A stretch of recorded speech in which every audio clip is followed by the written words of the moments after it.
السلام علیکم۔ پروگرام آج کے اخبار کے ساتھ میں ہوں رضا عباس، اور ہمیشہ کی طرح کچھ عام موضوعات آج کے اس پروگرام میں انہی موضوعات کے اوپر بات کریں گے سب سے پہلے سیاسی منظرنامے کے اوپر تو باتیں بہت کی جا رہی ہیں، مگر اس وقت جو پاکستان کا سب سے اہم اور بنیادی مسئلہ ہے وہ معاشی صورتحال ہے، اور اس کی سیکیورٹی صورتحال ہے جو انتہائی تشویشناک ہوتی جا رہی ہے۔ حالیہ دنوں کے اندر ہم نے دیکھا ہے کہ خیبر پختونخوا میں جس تیزی کے ساتھ دہشت گردی کی اس لہر کے اندر شدت آ رہی ہے، اور بنوں کی بالخصوص جو صورتحال ہے وہ ہمارے سامنے ہے۔ خزدار میں بھی دھماکہ ہوا، تو ایسے متعدد لکی مروت کی بھی صورتحال ہے، ایسے متعدد واقعات مسلسل رپورٹس ہو رہے ہیں، مگر اس جانب کسی کی بھی کوئی توجہ نہیں ہے۔ کوئی قومی سطح کے اوپر اس صورتحال کے اوپر جو کہ انتہائی گھمبیر ہو چکی ہے، اس کے اوپر کوئی بات کرنے کے لیے تیار نہیں ہے۔ صوبائی حکومتوں کی بات کی جائے تو وہ مخلوط حکومت کے اوپر، یعنی کہ جو مرکز میں بیٹھی ہوئی حکومت ہے، اس کے اوپر یہ کہہ کر تنقید کرتی ہے، اگر ان کی کوئی اپنا جو سیاسی جو سٹیٹمنٹ ہو یا اپنا جو سیاسی مفاد ہو، تو اس کی بنا کے اوپر طنز یہ کیا جاتا ہے مرکزی حکومت کے اوپر کہ 27 کلومیٹر کے محیط کے اوپر شہباز سرکار ہے، انہوں نے کیا کر لینا ہے۔ تو لیکن جب ان کے صوبوں کے اندر، یعنی کہ پنجاب کے اندر، خیبر پختونخوا کے اندر صورتحال کوئی سیکیورٹی لحاظ سے خراب ہوتی ہے، کسی دیگر حوالے سے بھی خراب ہوتی ہے، تو پھر یہ کہتے ہیں کہ یہ کام تو ہمارا نہیں تھا، یہ کام تو وفاق کا ہے، وفاق نے کرنا ہے۔ یعنی کوئی بھی اپنا کام کرنے کے لیے تیار نہیں ہے۔ اگر صوبے اس حد تک متحرک نہیں ہیں تو وفاق بھی اپنا کام اس طرح سے نہیں کر رہا۔ سبھی کو کرسی چاہیے، پاور پولیٹکس جاری ہے، اور اس کا جو نقصان ہے وہ ہم یہ دیکھ رہے ہیں کہ معاشی صورتحال کے حوالے سے بھی ہو رہا ہے، اور جو امن و امان کی جو صورتحال مخدوش ہو رہی ہے وہ صورتحال بھی ہمارے سامنے ہے۔ اس تمام آج کے اس پروگرام میں ہم بات کریں گے پاکستان کی سیکیورٹی صورتحال، معاشی صورتحال، ہمارے سیاستدانوں کی ترجیحات، اور پنجاب کے اندر جو پاور پولیٹکس جاری ہے، اس تمام صورتحال کے اوپر بات کرنے کے لیے میں اسٹوڈیو میں جوائن کیا ہے سینئر صحافی تجزیہ کار میاں منیر احمد صاحب نے۔ میاں صاحب بہت شکریہ وقت دینے کے لیے۔ میاں صاحب، سب سے پہلے آج کے اس پروگرام میں آغاز میں روایتی بات یا رسمی بات کرنے سے ضروری میں یہ سمجھتا ہوں کہ بنیادی اور اہم معاملہ یہ ہے کہ پاکستان کی اس وقت جو امن و امان کی صورتحال خراب ہو چکی ہے، اور اسی کے ساتھ جو لنک جو معاشی صورتحال ہے، اس کے اوپر پہلے بات کی۔ اور سب سے پہلے جو خیبر پختونخوا کے اندر آپ بھی یہ دیکھ رہے ہیں کہ مسلسل گاہے بگاہے جو سیکیورٹی یا دہشت گردی کے جو واقعات ہو رہے ہیں، اس کے لہر کے اندر شدت آتی جا رہی ہے، کوئی بھی اپنا کام کرنے کے لیے تیار نہیں ہے۔ صوبائی حکومت نے اپنے ہاتھ کھڑے کر دیے ہیں، وفاق پاور پولیٹکس میں ہے، صوبے پاور پولیٹکس میں ہے۔ یہ ملک کس سمت میں جاتا ہوا نظر آ رہا؟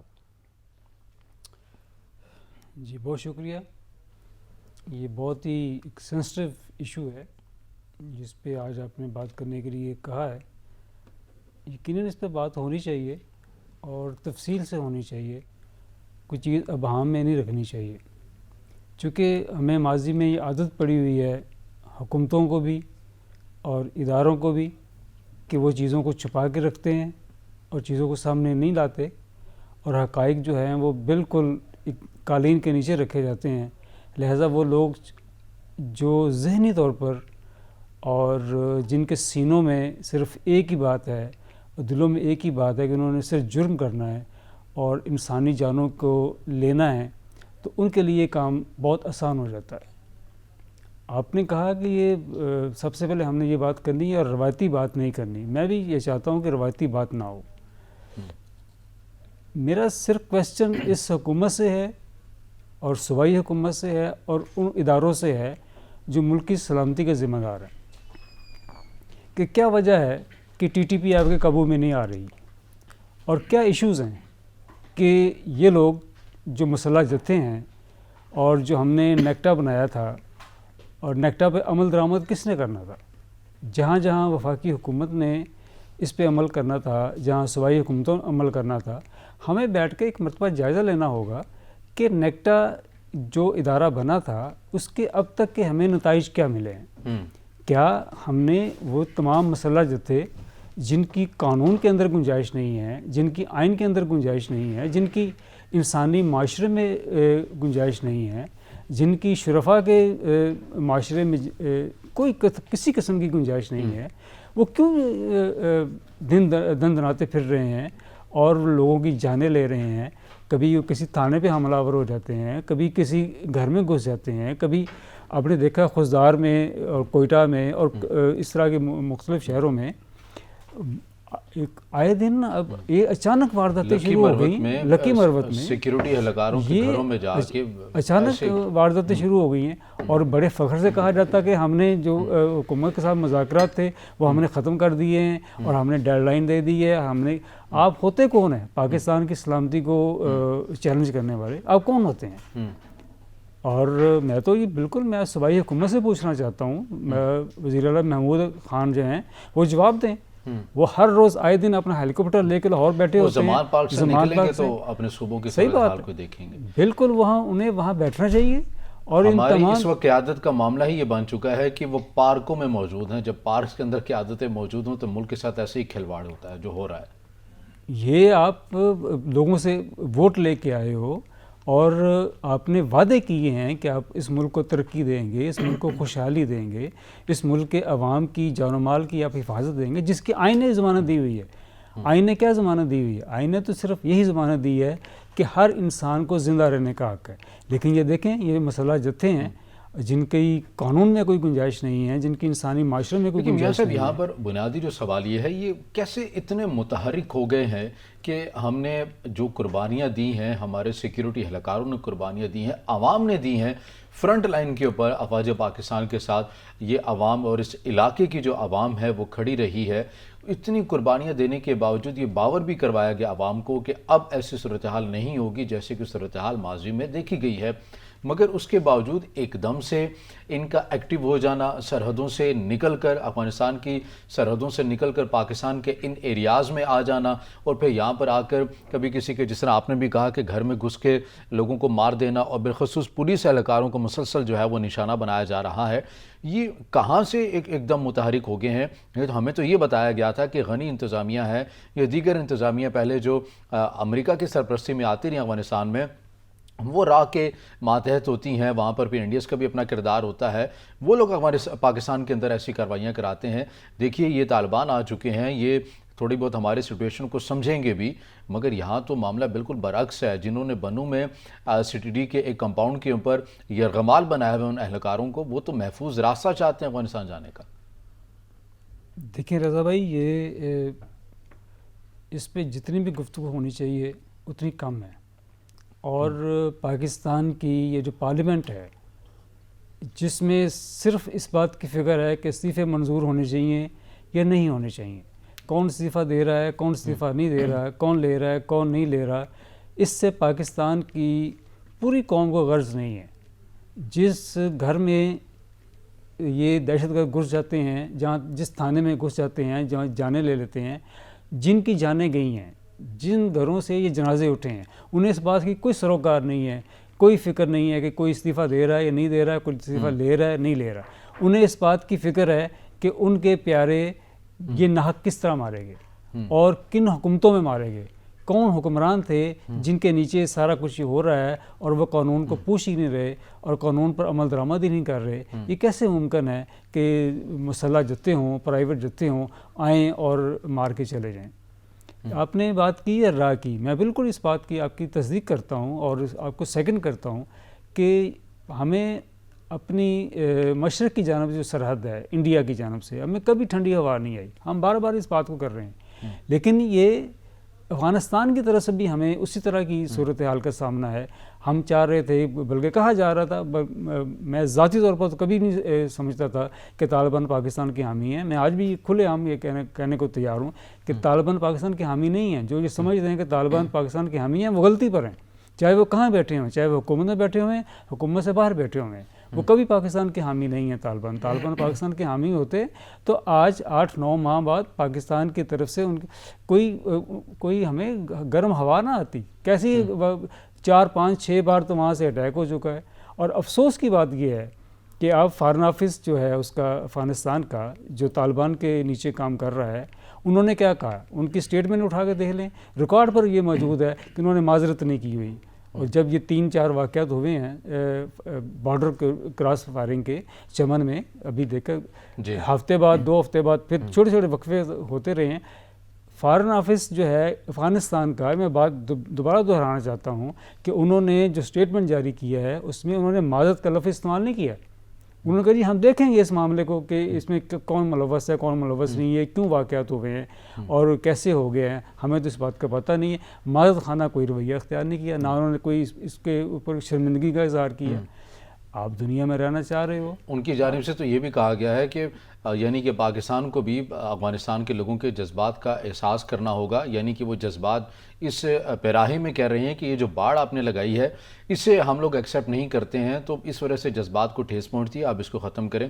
یہ ان کا بالکل ایک واضح طور پر پیغام ہے۔ بالکل ایسا ہی ہے، بالکل ایسا ہی ہے۔ دیکھیں وہاں یہ جو 1200 کلومیٹر کی ہماری سرحد ہے، اس میں کوئی 20-25 ایریاز ایسے ہیں جہاں آپ بآسانی ایک دوسرے کی طرف آ جا سکتے ہیں۔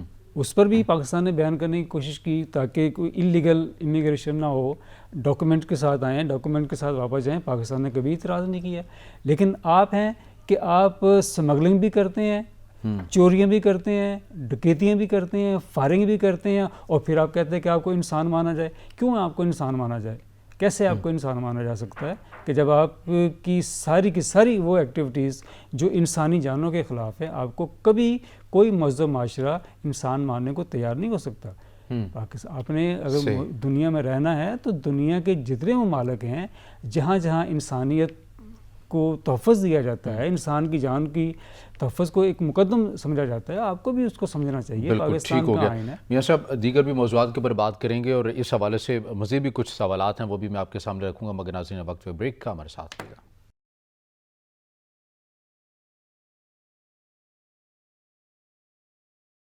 بریک کے بعد ناظرین آپ کو پروگرام میں دوبارہ خوش آمدید کہیں گے، اور ہم بات کر رہے ہیں ملک بھر میں بالخصوص خیبر پختونخوا میں جو امن و امان کی صورتحال کس حد تک تشویشناک ہو چکی ہے، اور یہ ادراک نہیں ہے ہمارے ارباب اختیار کو، اور ابھی تک پاور پولیٹکس میں لگے ہوئے ہیں۔ ایک جو رپورٹ آئی ہے وہ میں آپ کے سامنے رکھنا چاہتا ہوں کہ قومی اداروں کی جانب سے رپورٹ میں یہ انکشاف کیا گیا ہے کہ کاؤنٹر ٹیررزم ڈپارٹمنٹ یعنی کہ CTD خیبر پختونخوا دہشت گردی کا مقابلہ کرنے کی صلاحیت ہی نہیں رکھتا۔ رپورٹ میں یہ بھی کہا گیا ہے کہ خیبر پختونخوا میں دہشت گردی کے بڑھتے حملوں کو روکنا ممکن نہیں ہے۔ CTD خیبر پختونخوا مسائل کی آماج گاہ بن گیا ہے، افرادی قوت اور وسائل بھی موجود نہیں ہیں۔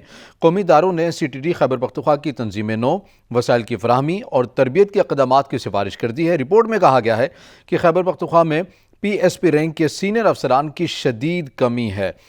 SSP رینک کا صرف ایک آفیسر DIG کے طور پر کام کر رہا ہے۔ رپورٹ میں کہا گیا ہے کہ ایک برس کے دوران پنجاب میں دہشت گردی کے 3 واقعات ہوئے، خیبر پختونخوا میں دہشت گردی کے 300 واقعات ہوئے جن میں بھاری جانی نقصان ہوا ہے۔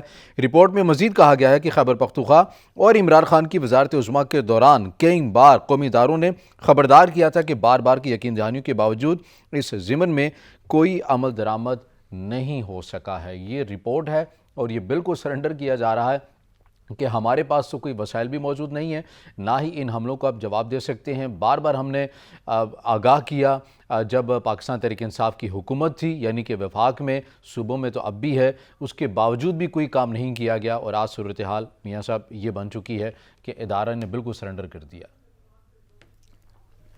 دیکھیں رضا بھائی، یہ ہمیں ایک مرتبہ A سے Z تک دوبارہ سکین کرنے کی ضرورت ہے۔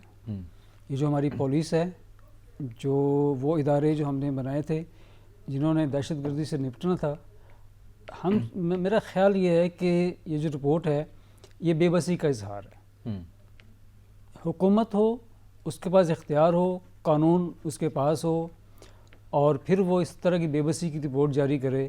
میرا اپنا اندازہ یہ ہے کہ یہ جو عمران خان صاحب یہ کہہ رہے ہیں نا کہ میں اسمبلیاں توڑ دوں گا، میں فلاں کر دوں گا، میں یوں کر دوں گا، انہیں سب سے پہلے محمود علی خان سے استعفیٰ لینا چاہیے، اور خود بھی اپنے آپ کو سٹیپ ڈاؤن کرنا چاہیے کہ وہ تحریک انصاف کی حکومت کے سپر سربراہ ہیں، چونکہ وہ PTI کے سربراہ ہیں، لہٰذا پارٹی کی حکومت ہے وہاں پہ، تو انہیں خود بھی اپنا جائزہ لینا چاہیے کہ وہ کس طرح کا ایک نظام KPK کو دے رہے ہیں۔ 10 سال سے آپ وہاں حکومت میں ہیں، اور فخر یہ ہے کہ وہاں کی عوام نے کبھی دوسری بار کسی کو منتخب نہیں کیا، اور آپ کو کیا ہے۔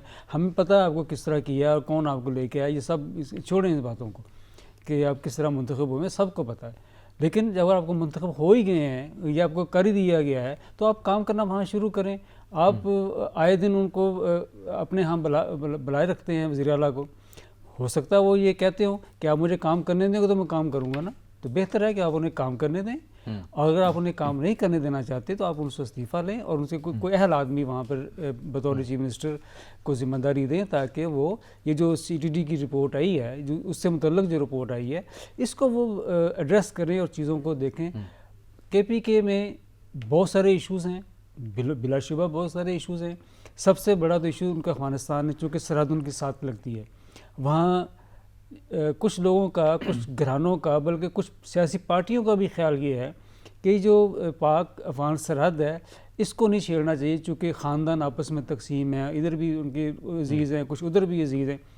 ہمیں یہ چاہیے, ٹھیک ہے کچھ عزیز ادھر ہیں, کچھ عزیز ادھر ہیں, ہمیں اس پہ کوئی اعتراض نہیں, لیکن یہ کوئی طریقہ کار نہیں ہے کہ ان عزیزداری کی آڑ میں, رشتہ داری کی آڑ میں آپ آئیں اور حملہ کر کے واپس چلے جائیں اور پھر یہ کہیں ہمارا خاندانی مسئلہ تھا, یہ ہمارا خاندانی پرابلم ہے. اس طرح کام نہیں چلنے والا. اور میاں صاحب اس کے ساتھ ساتھ ایک اور جو معاملہ ہے معاشی صورتحال کے اوپر بات کرنے سے پہلے ایک سوال یہ کہ خیبر پختونخوا میں یہ وہاں کے جو مقامی صحافی ہیں وہ رپورٹ بھی کر رہے ہیں کہ بڑی تعداد میں جو وزراء ہیں وہ خود بھی جو بہتر ٹرینڈ وہاں پر شروع ہو چکا ہے خیبر پختونخوا میں وہ دینے پر مجبور بھی ہو گئے ہیں. اور نہ صرف وزراء کی بات ہے بلکہ بیوروکریٹس بڑی حد تک اب جرگوں میں یہ فیصلے ہو رہے ہیں اور یہ فارمولے طے پا رہے ہیں کہ ٹھیک ہے آپ کو یہ کالعدم تنظیمیں تنگ نہیں کریں گی, آپ ماہانہ جو ہے وہ ان کو اتنا بھتہ جو ہے وہ دیتے رہیں اور اس کے اوپر بیوروکریٹس ہوں یا وزراء ہوں وہ اتفاق بھی کر لیتے ہیں, بڑے خوش بھی ہو جاتے ہیں کہ چلیں ہماری جان جو ہے وہ تو بچ گئی ہے, پیسوں کو کیا معاملہ ہے وہ ہم دیتے رہیں گے. اب تو وزراء اور بیوروکریٹس مطمئن ہو گئے ہیں اس بھتہ خوری کے کنسیپٹ سے.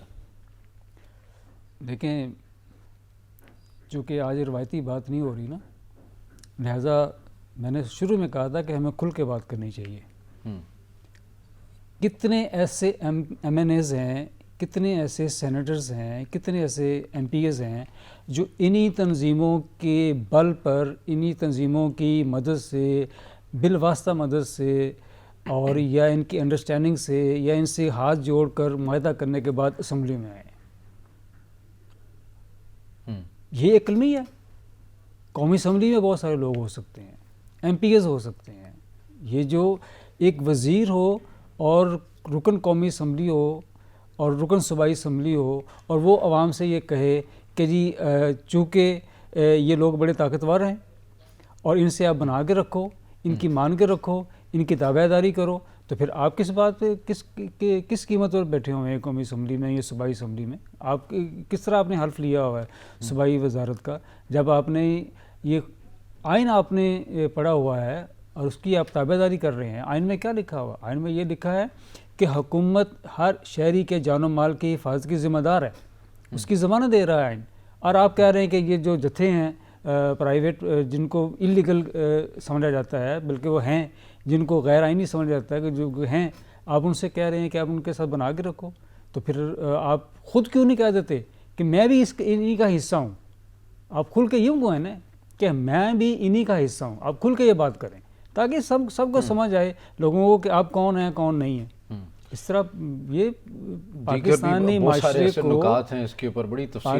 معاشرے کو اس طرح کے جتھوں کے سامنے یرغمال بننے نہیں دینا چاہیے اور نہ ہونا چاہیے. اور یہ سمجھ نہیں آ رہی ہے کہ ابھی تک ہمارا کیوں جو رویہ ہے وہ ایک بڑا ہی تحمل مزاجی سے اور ایک مازخانہ ایک لہجہ ہے, چاہے وہ چمن کی برفائرنگ کے واقعات ہوں, ہم اس طرح سے بھی اپنے احتجاج کو یا اپنے پیغام کو نہیں مؤثر طریقے سے پہنچا پا رہے اور خود سے یہ کہہ رہے ہیں کہ چونکہ انہوں نے معافی مانگ لی ہے, یقین دہانی کروا دی ہے اور پھر اس کے خود ہی 4-5 دن بعد ایسے واقعات بھی ہو رہے ہیں. دہشت گرد ان کی سرزمین سے پاکستان میں آتے ہیں, یہاں پر ہمارے سیکیورٹی اہلکاروں کو یرغمال بناتے ہیں اور پھر یہ مطالبہ کرتے ہیں کہ ہمیں محفوظ راستہ جو ہے افغانستان کے لیے دیا جائے. اور افغانستان کے بھی حکام کی طرف سے کوئی جواب نہیں آ رہا کہ یہ کون لوگ ہیں جو پاکستان کے اندر آ کے دہشت گردی پھیلا رہے ہیں اور آپ ہی کے ملک جانے کے لیے محفوظ راستہ بھی مانگ رہے ہیں. میاں صاحب بات کر لیتے ہیں پروگرام میں اس حصے میں پاکستان کی جو معاشی صورتحال ہے. سبھی کو الیکشن چاہیے اور یہی لگ رہا ہے کہ الیکشن ہی کوئی ایسا فارمولہ ہے کہ جس امن و امان کی جو صورتحال ملک بھر میں جو خراب ہو چکی ہے بالخصوص KP میں وہ بھی ٹھیک ہو جائے گی. اور ملک کا جو ہے وہ معاشی صورتحال کے حوالے سے بھی ہماری GDP جو ہے وہ مڈل ایسٹ کے ممالک سعودی عرب یا قطر یا پھر یورپین جو کنٹریز ہیں ان کے برابر آ جائے گی. اور ملک میں جو ہے وہ ایسی امن و امان کی صورتحال اور معاشی صورتحال, لوگ باہر سے آ کر یہاں پر روزگار کریں گے. یہاں پر اگر الیکشن کروا دیے جائیں؟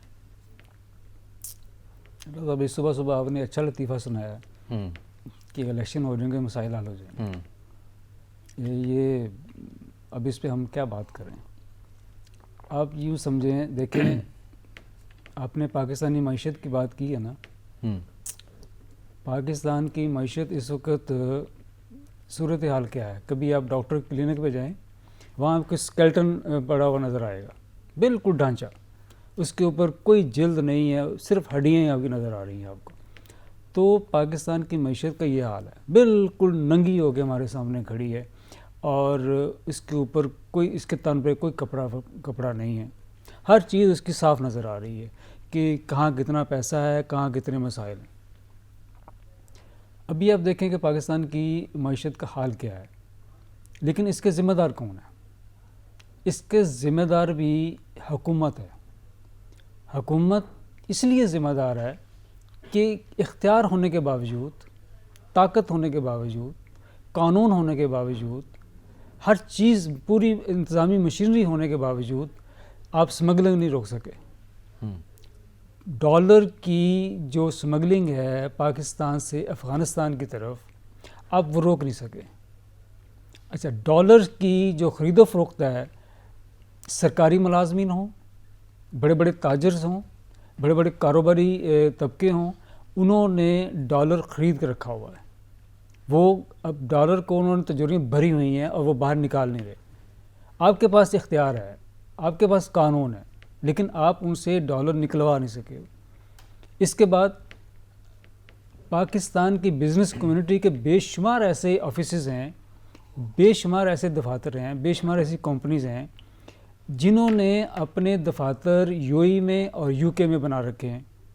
یہاں سے چیزیں وہ باہر بھیجتے ہیں، چاہے وہ گندم کی صورت میں ہو، کپاس کی صورت میں ہو، چاول کی صورت میں ہو، جیسے بھی جو بھی اس کی جو پیمنٹ ہے وہ پاکستان نہیں آ رہی. اس کی پیمنٹ وہ دبئی میں یا یو کے میں وصول کر رہے ہیں. چیز یہاں جا رہی ہے، اس کے عوض پیسہ پاکستان میں نہیں آ رہا ڈالر کی صورت میں. تو آپ کہہ رہے ہیں کہ میں وزیر خزانہ ہوں، آپ کہہ رہے ہیں کہ میں وزیر اعظم ہوں، آپ کہہ رہے ہیں کہ میں وفاقی کابینہ کا ممبر ہوں. یہ کیسے ممکن ہے کہ آپ کی ناک کے نیچے سارا کچھ ہو اور آپ کو علم بھی ہو کہ یہ کچھ ہو رہا ہے، اور آپ کہیں نہیں میں بے بس ہوں؟ پاکستان کی معیشت اس طرح چلنی جس طرح ہم چلا رہے ہیں، اس طرح نہیں اس طرح چلنے والی نہیں ہے. دنیا کی کسی بھی جو معاشی نظام ہے، جو معیشت ہے، دنیا کے کسی چھوٹے سے چھوٹے ملک کو دیکھ لیں، انہوں نے اپنے سب سے پہلے اپنے قومی مفاد کو دیکھا. قومی مفاد کیا ہے کہ ان کی معیشت مضبوط ہوگی تو دنیا میں ان کی عزت ہوگی. ہمارے ہاں کیا ہے، ہم آج اسلام آباد کی بات کر لیتے ہیں. صبح 7 بجے آپ دیکھیں سڑک کے اوپر کوئی جگہ نہیں ہے جہاں کسی کار کا ٹائر نہ ہو، بے شمار گاڑیاں ہیں. پچھلے سال کی رپورٹ ہے رضا بھائی کہ اسلام آباد میں 18 لاکھ گاڑیاں نئی رجسٹرڈ ہوئی ہیں. آپ آبادی دیکھیں اور اس کی گاڑیوں کی تعداد دیکھیں جو پچھلے سال دسمبر تک ہے، 18 لاکھ گاڑیاں اسلام آباد میں رجسٹرڈ ہوئی ہیں. اور آج بھی دیکھیں عوام جو ہیں، عوام کے پاس پیسہ، حکومت کے پاس پیسہ نہیں ہے. اور صورتحال یہ ہے کہ ہم ایک ایک ڈالر کو ترس رہے ہیں. ایل سیز ہماری بند ہوئی ہیں. ہمارے جو امپورٹر ہیں، ایکسپورٹرز ہیں، وہ پریشان ہیں کہ بینک جو ہیں اپنی ہماری ایل سیز فیکٹریز بند ہو رہی ہیں، بڑی تعداد فیکٹریز بند ہو رہی ہیں. ٹیکسٹائل جو ہے وہ ان کے پاس جی بالکل. اور اسٹیٹ بینک نے کہا ہے کہ میں نوٹ چھاپنے کو تیار نہیں ہوں، کیونکہ حکومت نے کہا انہیں کہ ہمیں تھوڑا گزارا کرنے کے لیے نوٹ چھاپنے کی اجازت دیجیے. انہوں نے کہا جی اسے ریفیوز کر دیا کہ ہم بالکل ایک واضح صورتحال ہے. مگر پھر بھی جو ہے ہمیں اپنی مراد کم نہیں کرنی ہے، اور کیبنٹ اور پھر غیر ملکی جو دورے ہیں وہ پروٹوکولز بھی ہمیں انجوائے کرنے ہیں جیسے کوئی ہماری معیشت کوئی بڑی آئیڈیل ہو. ناظرین، دیگر بھی موضوعات کے اوپر بات کریں گے اور معاشی صورتحال کے اوپر مزید بھی بات کریں گے. ہمارے ساتھ رہیے گا بریک کے بعد.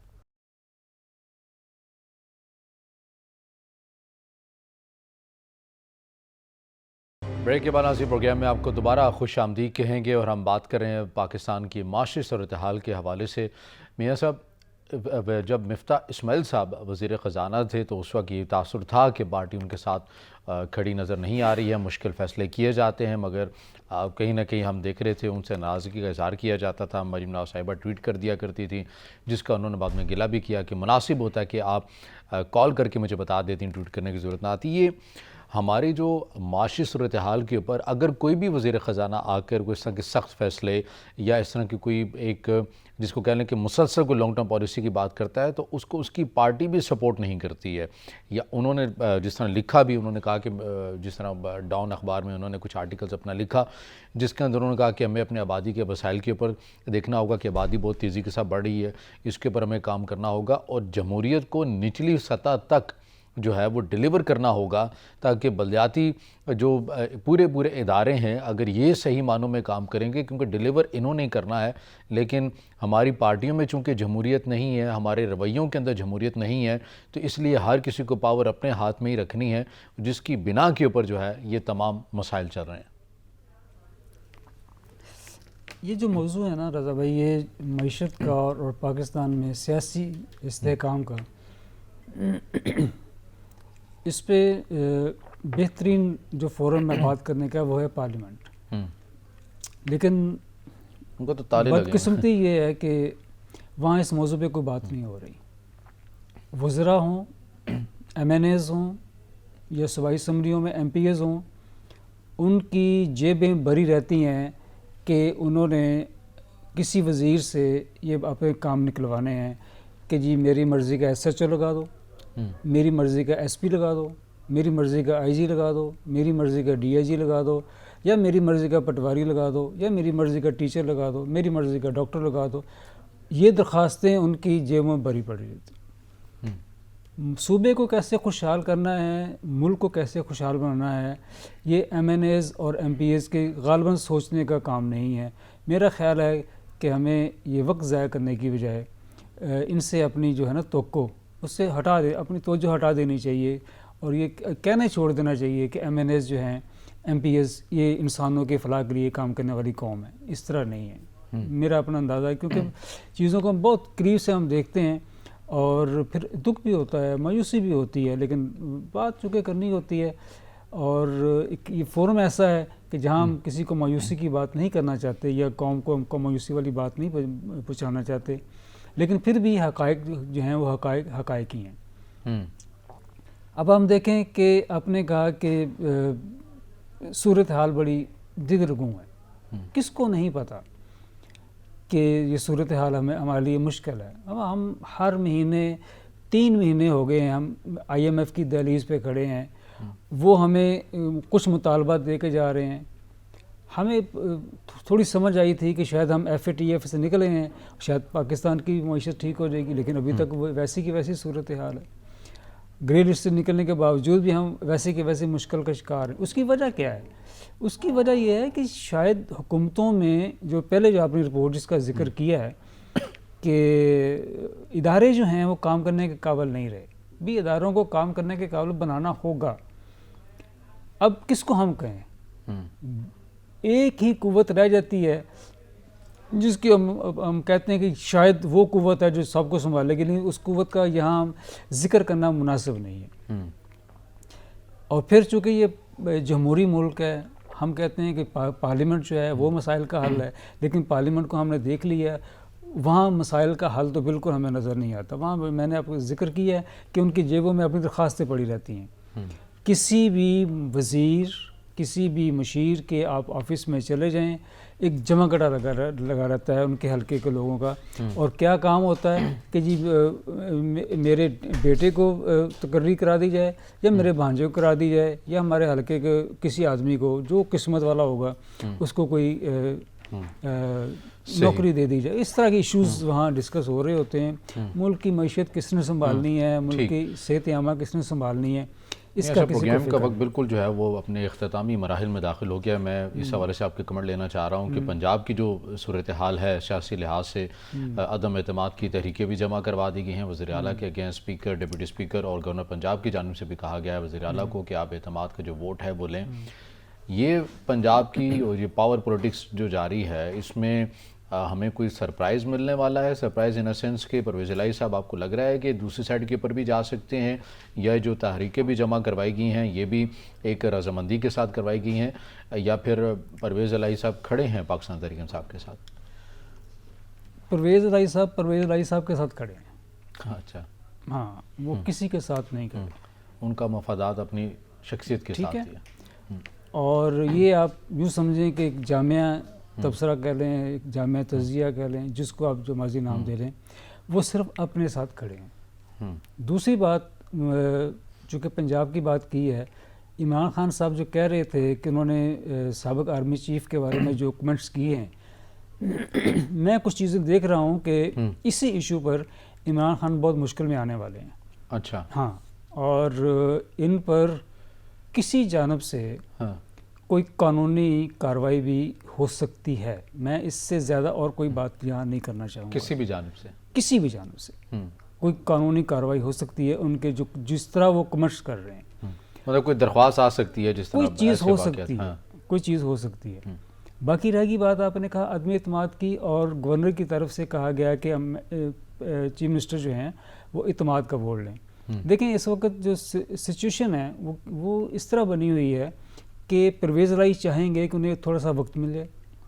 اب گیم جو ہے، پرویز الہی کی گیم جو ہے وہ چودھری شجاعت حسین اور آصف علی زرداری اور پرائم منسٹر شہباز شریف کے ہاتھ میں ہے۔ جس طرح شجاعت حسین کہیں گے اس طرح پرویز الہی کریں گے۔ یہ آپ نوٹ کر لیں، یہ لکھ کے رکھ لیں اچھا، کہ پرویز الہی چودھری شجاعت حسین سے ہٹ کر کوئی فیصلہ نہیں کریں گے، اور چودھری شجاعت حسین جو فیصلہ کریں گے اس فیصلے کے پیچھے شہباز شریف ہوں گے اور آصف علی زرداری ہوں گے۔ لیکن پرویز الہی صاحب جو فیصلہ کریں گے اس میں مونس الہی اپنے بیٹے کو لوپ میں نہیں لیں گے؟ مونس الہی اور شجاعت حسین کا جب فیصلہ کرنا ہوگا نا پرویز الہی کو، تو وہ چودھری شجاعت حسین کو لیڈ کریں گے، ٹھیک ہے، یا ان سے لیڈ لیں گے، ٹھیک ہے۔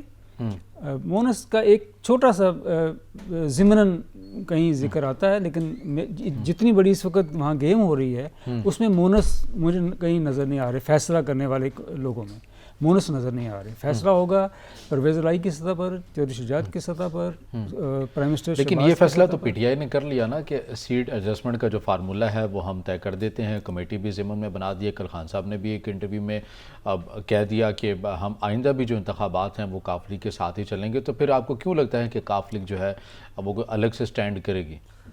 پرویز الہی صاحب بڑے سیانے ہیں، وہ عمران خان پر اتنا اعتبار کرنے کو تیار نہیں ہے۔ ٹھیک ہے، وہ ماضی میں دیکھ چکے ہیں کہ ان کے ساتھ کیا ہوتا رہا ہے۔ ابھی جو ان کا حالیہ انٹرویو ہے وہ ان کا انٹرویو آپ یوں سمجھے کہ ان کے دل کی آواز تھی۔ ٹھیک ہے میاں صاحب، بالکل پروگرام کا وقت ختم ہو گیا۔ سینئر صحافی تجزیہ کار میاں منیر احمد صاحب ہمارے ساتھ موجود تھے، آپ کے وقت کا بہت شکریہ۔